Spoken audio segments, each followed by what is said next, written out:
how to bring all those concerned together for a meeting in Prime Minister's office and then find out a way forward. Should be able to assure us, because our children are going back to schools.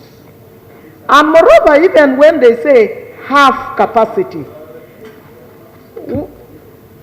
transport fare which was 30, they hiked to 70. Why 70? Why do you have to put on that 10? Instead of putting 60, at least we would understand. The Minister of Transport, we expected her to come here and explain the mechanisms that her sector, her ministry has put in place to ensure that those who are traveling on water, and I heard the member clear and vividly said, how about those using the boats? A very clear picture of where transport used to be 35, is now 70, 15, and now 40. I expected the ministers to respond to that by the time they were negotiating with these people to make sure that SOPs are respected.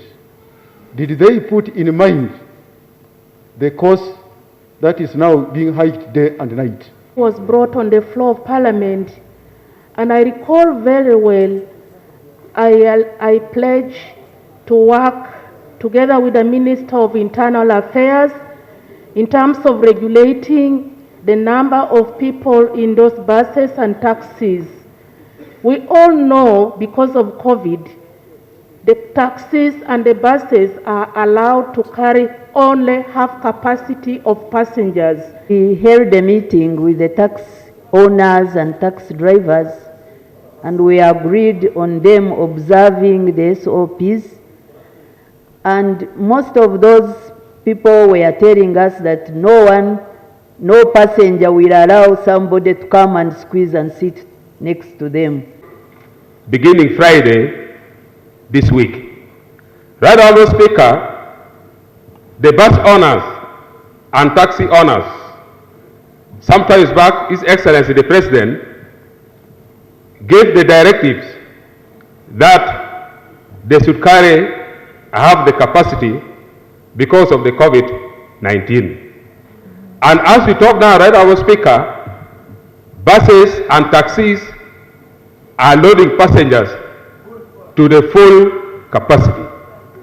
And the transport cost, the amount remains constant. The case in point, Right Honourable Speaker, I would like to give, from Gulu to Kampala, passengers used to pay 20,000 before COVID-19. During COVID-19 pandemic, they raised to 45,000 shillings.